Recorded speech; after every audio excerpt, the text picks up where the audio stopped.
requirements. And so when you do that, it's a very, very loving experience. And let's face it, what is the object of this movement? Is it not to achieve Krishna prema? That means love of Krishna.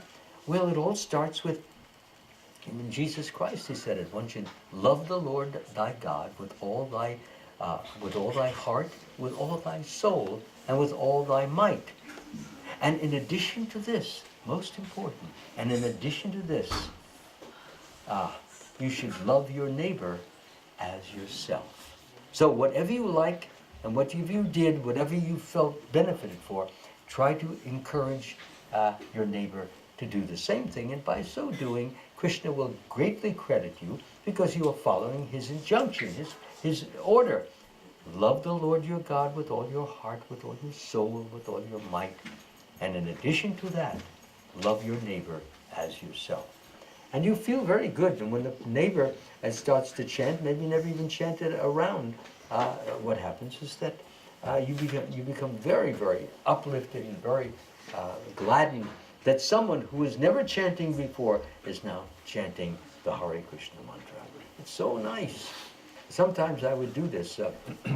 I'd sit on a bus or someplace which is a public place, and I would take a small book, right in the front that said Hare Krishna. I put it just on the next seat of mine. And then the person would see, he would say, "Is that your book?" No, I guess somebody has left it for you. It looks like you lucked out. So he says, "Really?" He says, "Yeah."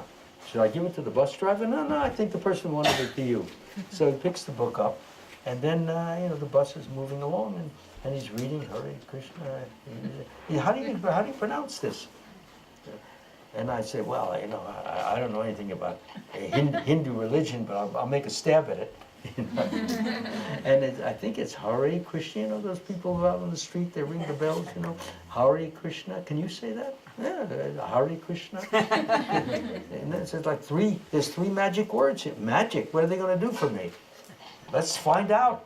I mean, you got the book. And then Hare Krishna, and then he starts to read the book. And he doesn't want to know me anymore. He's totally absorbed in the book.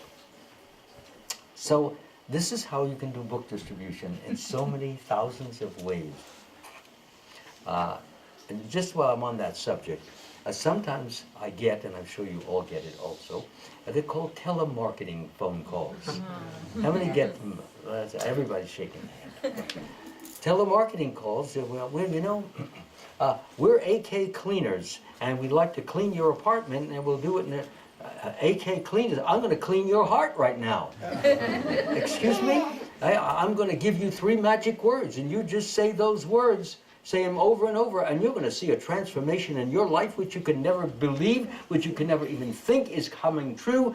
Here they are. Well, wait a minute, I wanted to tell you, never mind what you have to say. I have something even more important. All right, go ahead, shoot.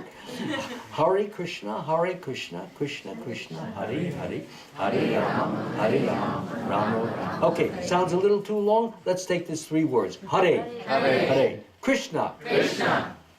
Hare, Hare, Krishna, Krishna. Okay, you've got it. You're on the road to unimaginable benedictions that you cannot even imagine will happen. You came to sell me something, but I gave you my wealth. So I want you to please remember that. Just remember, Hare, Krishna, Rama. That's all you need to remember. The next customer, take 5 minutes to say the magic words, Hare Krishna Rama, Hare Krishna Rama. If you start feeling too ecstatic, give me another call. I'll tell you how to calm it down. This is true stories. Because sometimes I get annoyed. You get this. If I don't answer the phone unless I'm expecting somebody to call me back, and it's an important call, and this person is calling me up and telling me he wants to clean my apartment, or he tells me that I've got this great real estate deal. I say, I don't even own my apartment. It's not a condo. She said, well, we'll give you another condo. Never mind your deal. I've got a better deal for you. And there it comes again. I don't do it all the time, but when I do it, it's a lot of fun. And then they end up, I say, well, you can now hang up now and just chant. Go ahead. and that's what it was. My point again is, chanting is not merely in the morning only. It's whenever you get the opportunity. you see a person, he's going down the street, and he's humming some song, zippity doo dah, zippity yay, my oh my, what a wonderful day. Then you just join him.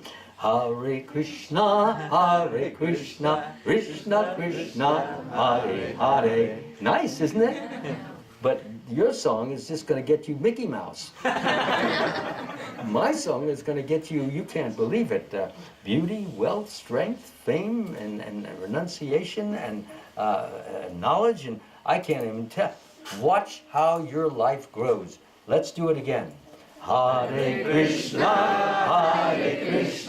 Krishna Krishna, Hare Hare, Hare Rama, Rama Rama, Hare Hare. You're recording this, right? We're just going to send this to the radio broadcasting instead. We get the whole world chanting Hare Krishna. That's the idea of it. My point is that preaching is always, not just like now. You'll all go out, you'll talk to your friends, talk to your neighbors, you'll talk to your relatives, and I must tell you this, this Hare Krishna mantra, I always knew it was beneficial, but I heard this talk, I didn't know it was that, wow, I can't stop chanting it. Would you please say Hare Krishna? I mean, it becomes, what's that word? Irresistible. You just want to, so that's what as a name, enthusiasm means. It means you're bubbling over. When you boil some water and it starts bubbling over? So we all have to be the Krishna bubbles, okay? And if we do that, so many people will be benefited. And the thing about it, if it's done with great enthusiasm, with great love and great happiness, people can see when you're really up chanting and feeling happy, they'll join with, because happiness is a contagious emotion. And even when we see our children, we know when the child goes, yeah, you love it because he's happy or she's happy. So, and you try to make the child a little happy. Oh, here, take a little sweet, or take this and that, so forth. And is it possible to request the devotees to move them for what? They're standing there, there's no place to sit. What is it? They need a place. Yeah, you can interrupt. You have a place to give them? Yeah, there's a lot of place here, sir. Okay, well, did you want to, as a host, you want to guide them or what? Sure. Yeah, go ahead, please.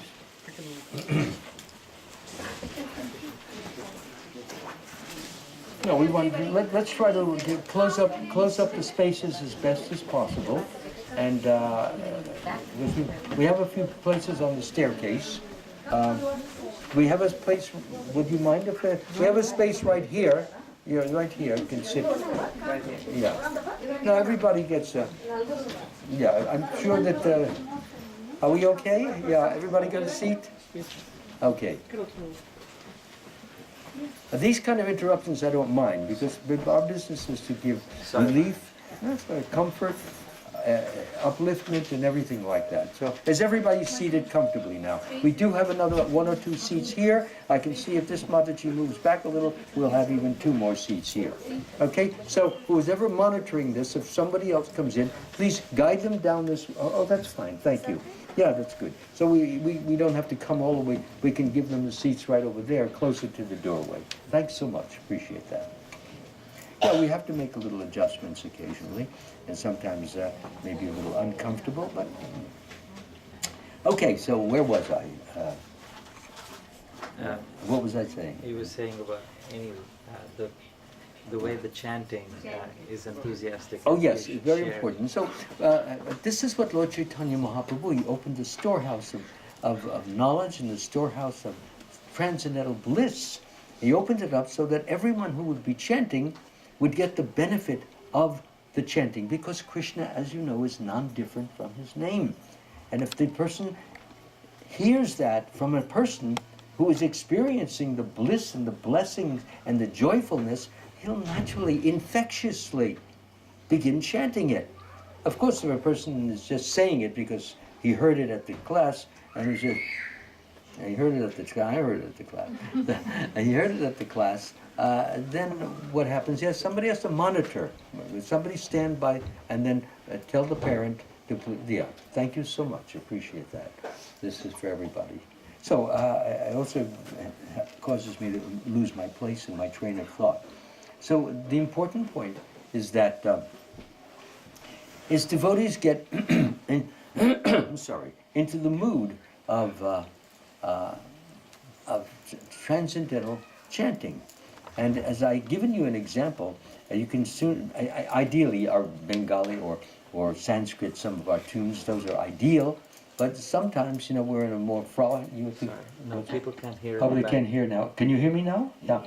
Okay, you can adjust. I'll let you get near my mouth. So, no offense there. So anyway, yeah, I can hear the difference now. It's very, very good. So again, coming to the point that that the chanting is non-different from Krishna, and what we have all pledged to, especially those of us who have gotten initiated, we've pledged to share this, to spread this. This is what Lord Chaitanya Mahaprabhu, he wanted every town, every village, every city, every state, every country, everyone should be chanting this holy name, because otherwise there's no hope for this world. Because when people become Krishna conscious, they begin to think differently. The modes of nature. Okay. The modes of nature, the mode of ignorance or darkness, tamas. It gradually it becomes like washed away in the process of the chanting process. It's like if you have your hands full of mud, and then you put them in the water, and then little by little you see the mud coming off into the water, until finally you see, hey, I didn't know I had these white, clear, clean hands. It's amazing, because they were all covered with mud. So similarly, the soul is covered with the mud of the three modes of material nature. Some of us have more of the mode of ignorance, in which case, if you're in the mode of ignorance more, you want to sleep more, you're too indifferent, you don't want to come to class, talks like this, you don't want to read the books, because mode of ignorance means I want to stay in Maya, I want to stay in illusion, I want to stay thinking that I